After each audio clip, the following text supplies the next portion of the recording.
Hey guys, I want to welcome you to the weekly Wednesday for the Financial Freedom newsletter, where every week, every Wednesday, we delve into something inspirational, motivational, something excerpt taken from the Financial Freedom weekly newsletter.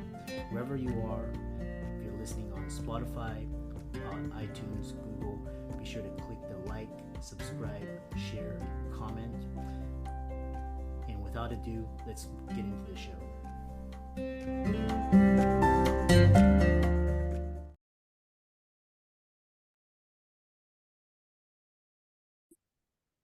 Welcome everybody to this week's podcast episode for the Financial Freedom Podcast. I'm your host, Dr. Christopher Liu. And as you know, I talk about 4 different types of freedom: time, financial, location, health freedom. And in that light, I'm always scouring the globe, connecting with entrepreneurs, thought leaders, picking their brains, recording them, and sharing their insights with the world. So today we have a special guest. His name is Connor Boyack, and he's an author, he's a public speaker, he's a TV show producer, podcaster, and a libertarian. So what's this episode is going to be a fantastic conversation. It's going to be all about the educational system, freedom, being in control of your own destiny, and I'll let him describe his background and upbringing. So Connor, welcome. Thank you. Appreciate being on here with you. Yeah. I'm a libertarian myself, and tell us more about yourself and how you got started, and we'll go from there. So I'm what I like to call a full-time freedom fighter. I all day long get to try and solve problems for people and remove laws and regulations and things that are in their way, whether it's a small business owner or a family, just trying to help people embrace and understand the power of having more freedom.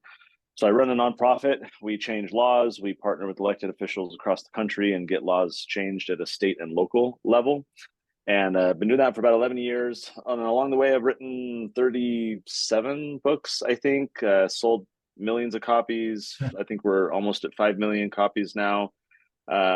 Created a kids cartoon show. And so the books that I'm most known for are the Tuttle Twins books, which help parents talk to their kids about entrepreneurship and economics and money, things that aren't really taught that well in school at all. And so that's where the Tuttle Twins books could be helpful. And that's kind of what I think most known for these days.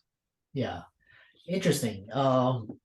Because it's quite interesting because I like to talk to individuals such as yourself and really these ideas of freedom and tell us more about your ideas for talking to your kids about the ideas of freedom. What goes on in those conversations? Well, when I first started figuring out how to do that, I had no clue. I turned to Amazon for help. I figured there's books on potty training and there's books on the birds and the bees.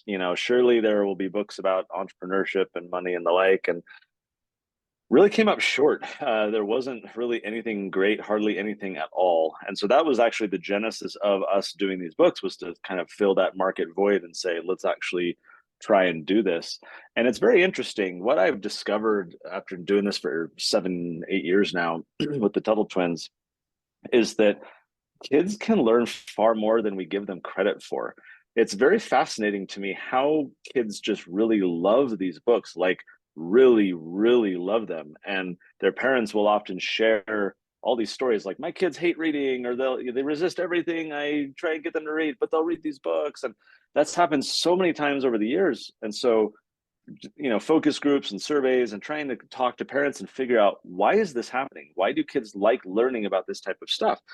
And the leading theory is that, every kid wants to be like a big kid, and every big kid wants to be like an adult. And you have that kind of innate aspiration for, being part of the cool kids club and hanging with the people who are older than you. And so kids have that, but I think a lot of the educational material that they're subjected to meets them at their age. It treats them like a kid. And so, they find it boring. They find it irrelevant. They're not challenged. They're not intrigued. They're not enticed, to And our books are not pulling punches. They're teaching real world big ideas. Yes, they're simplified. Yes, they're fully illustrated. Yes, it's a kid's book, but the ideas are very deep, and the words are very big and they're complicated. I mean, we teach praxeology. No other kid's book talks about praxeology, the study of human behavior, or spontaneous order, or all these like economic terms. But through storytelling, it makes sense to kids, and they like learning about it. And so I've learned that the power of storytelling, it's just, the grease, the oil that just keeps everything lubricated. When you teach through story, it lands so much better. And I've learned the importance of actually taking time to talk to our kids about real world ideas that we might think, oh, when they're adults, these are adult ideas. I realized, no, we can, and I think we should start when they're younger, give them a foundation, not worry that they're not going to understand, because they want to, they like it. And we've kind of vetted that through our model, is that they just crave some of these bigger so-called adult ideas. Yeah, interesting. Because a number of my colleagues, they've actually niched down in this area of children's books, and it's always been fascinating to me. But there's actually a large market, and what you're talking about through these storytelling and all of that. One thing is one thing that I have issues with the modern school system. I made it through, but it wasn't without pulling punches or anything. And shouldn't schools be teaching topics in your books such as entrepreneurship, free markets, money, independence, and more? There are schools that do. My children are enrolled in one. It's a private school called an Acton Academy, started by an entrepreneur out of Austin, Texas years ago, Jeff Sandifer. And so there are school models where they do teach this stuff. Now, the government schools that we like to call public schools, they do not. And if I'm putting on a tinfoil hat for a moment, I think a lot of the people who architected the modern public school system decades ago, they did not want to foster entrepreneurship and independent thinking. People like Horace Mann and John Dewey and some of these guys that were extremely influential in the early days of building the modern school system, they were collectivists, they were socialists, they wanted children to follow orders, they wanted them to be subordinated to the collective will, they wanted them to do what they were told. This, of course, matched very well with the economy of the time, because as the industrial era kind of came, the conveyor belt model, the Model T and everything else, right during the progressive era with all these schools coming online, that was seen as a great thing. Hey, we're training workers. They'll sit at their little part of the conveyor belt. They'll do what they're told. They won't go to the bathroom without permission. They'll be a team player. And we've moved past that. Our schools today continue to train kids for an economy that was around a century ago. They're not training them for today's economy, let alone a future one, and understanding the importance of flexibility and innovation and creative thinking and adaptability and all these things. I'll share a very brief story that maybe epitomizes this. Recently, a group was appointed by the president and his team to come together and analyze education in America. How's it going? How are the schools doing? Curriculum and all the rest. It was called the National Commission on Excellence in Education. And, they spent 18 months going across the country, holding public meetings, trying to understand how's it going. They produced this report called A Nation at Risk, in which they go on to say that there's a rising tide of mediocrity in America's educational performance that threatens to overwhelm our institutions. And that if an unfriendly foreign power had attempted to impose on America the very mediocre educational performance that now exists today, we might have viewed it as an act of war. As it stands, we've done it to ourselves. Now, I must confess, I fibbed a little bit. I said that this was recent. This was not recent. This was done in 1983 when Ronald Reagan was the president. 40 years ago, this group felt at the time that we had a rising tide of mediocrity in America's schools. When I do public speaking, I often share this story, and I ask people like, who raise their hands? Anyone think that things have gotten better education-wise in the past 40 years? And no one typically is brave enough to raise their hand when I ask the question. So to me, for families, for your clients, listeners, everyone else who is interested in financial freedom and helping their kids understand these ideas and so forth, my message is we have to take that into our own hands. We have to, whether you're going to put them in a home, private school, or homeschool them, or keep them in public school, we have to realize that we can't delegate that to anyone else. These need to be family conversations. These need to be, discussions that we have, that we read books like the Tuttle Twins or whatever together, but we have discussions. We do it in the home because we can't assume that the school system is going to do it or do it well. They're not. It's up to us, and we shouldn't delegate that to anyone else to do a piss poor job if they even attempt it at all. Yeah. I was reading, these ideas, and I was reading that the schools were designed to make us factory workers, like just basically push us in the factories. And then when you had professions like law and medicine and engineering, people went into those because those were more knowledge and professional. But it's still, these professions have still become, what you call indentured servitude.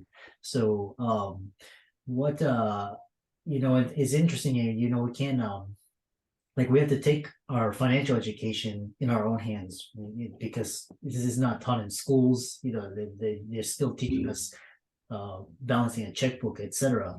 So one thing is, there's this rising trend of homeschooling. Tell us more about that. Well, we definitely saw this during COVID, when everyone was suddenly a homeschooler for a couple of weeks when they shut the schools down. And but post COVID, homeschooling has tripled. There are over 5 million kids in America who today are being homeschooled. This has remained a consistent thing. And I think a lot of parents are very, very fed up with some of the problems we've discussed. They've seen that the schools are not doing a good job for their children, and they want the best for their children. They want them to rise above and excel and have these wonderful lives, and not be stuck drowning in a so-called rising tide of mediocrity that 40 years ago these people observed were happening. And so homeschooling is exploding. You have a lot of what are called homeschool co-ops, cooperatives. These are families coming together and supporting one another in their community, putting on field trips and activities, sharing classes where like different parents can just teach a class based on their expertise. And so, a doctor could go teach, biology or medicine or human anatomy or whatever. And so a lot of the parents kind of volunteer and teach one another's kids based on their knowledge, expertise, which works really well. And through online learning and all Khan Academy and all these different resources online, it's never been easier, especially with remote learning.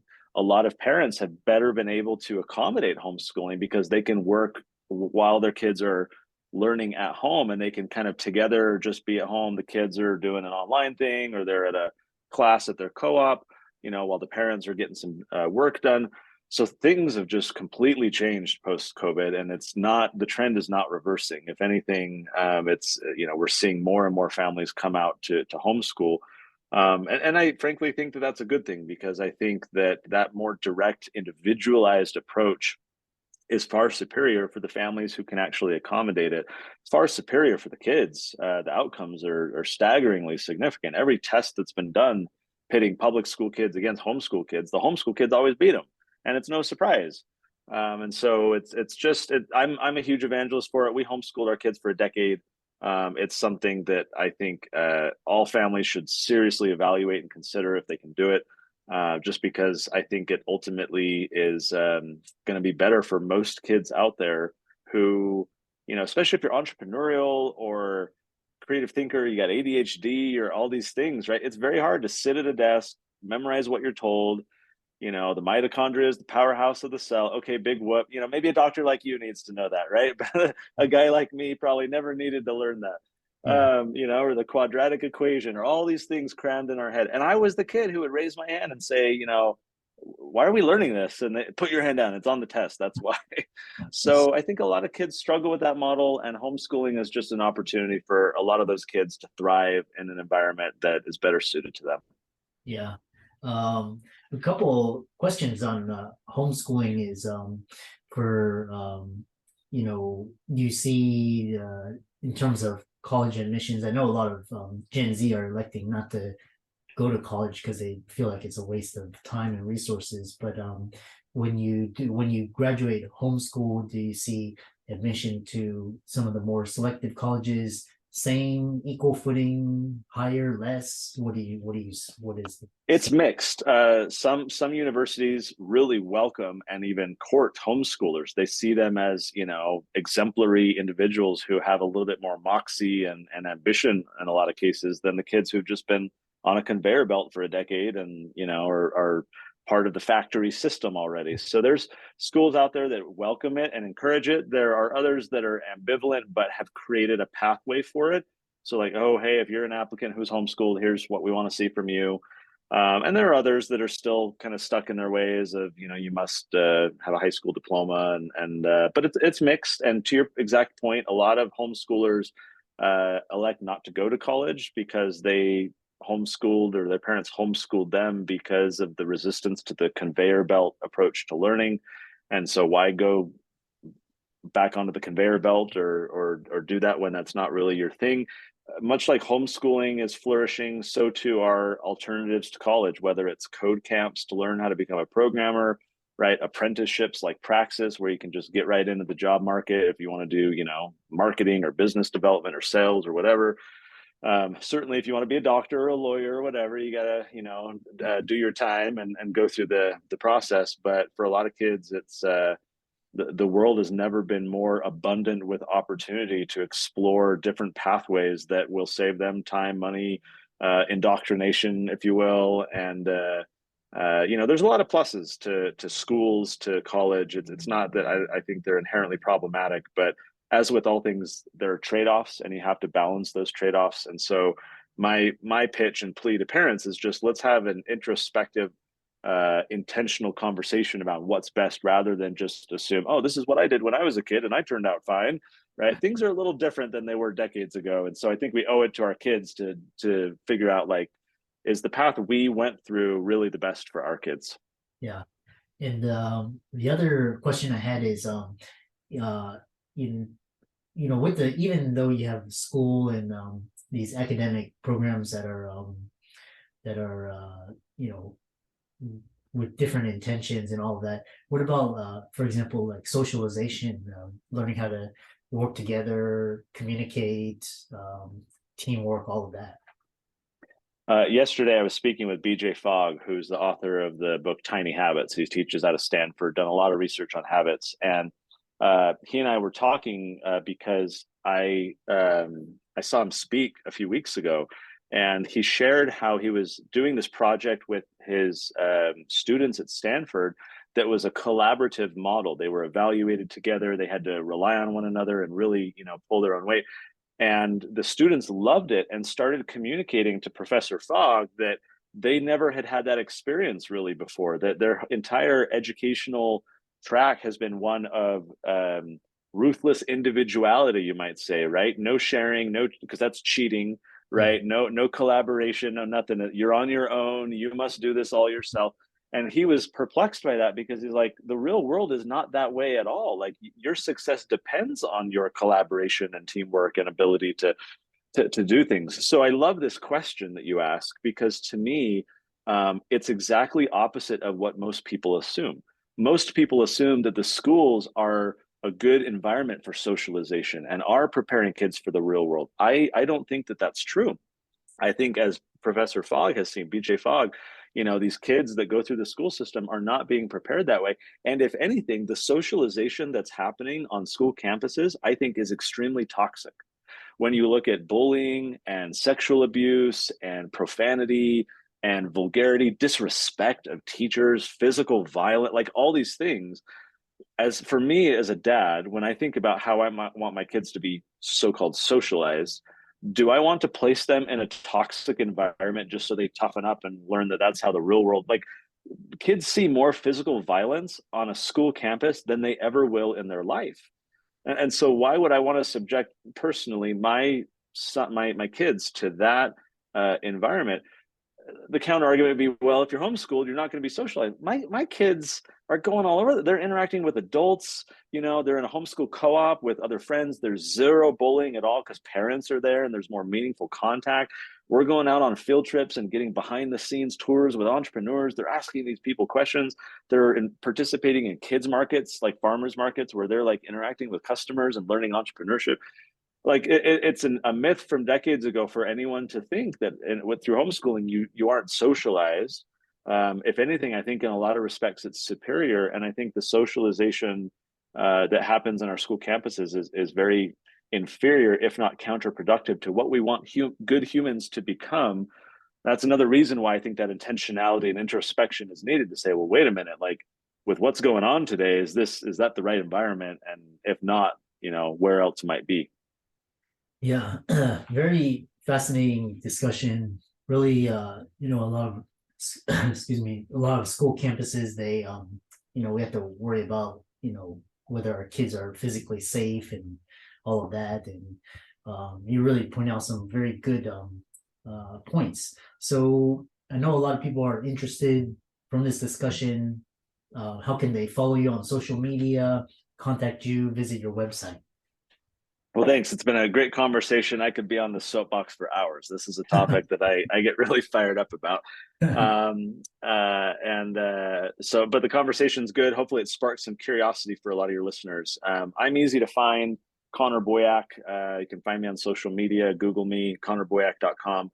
But more particularly, if you're a dad, a grandparent, an uncle, and you want to foster some conversation in your home or with the little ones in your life about financial freedom and political freedom, economic freedom, all the freedoms, would invite you to go to TuttleTwins.com, Tuttle, TuttleTwins.com.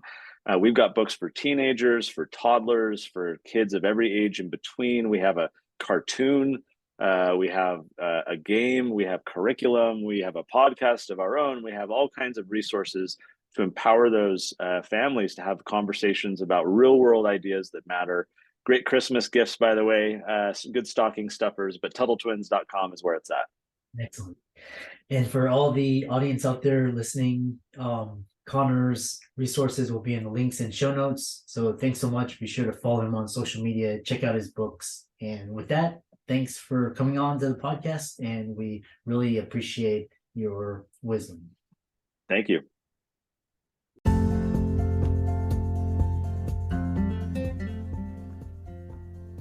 I hope you really enjoyed that wonderful, inspirational, motivational piece. Again, wherever you are listening, if you liked it, be sure to like, comment, share, subscribe. We're on everywhere: Spotify, iTunes, Google, Amazon, Audible. And without much ado, be sure to thank this show's sponsors, and we'll see you next week.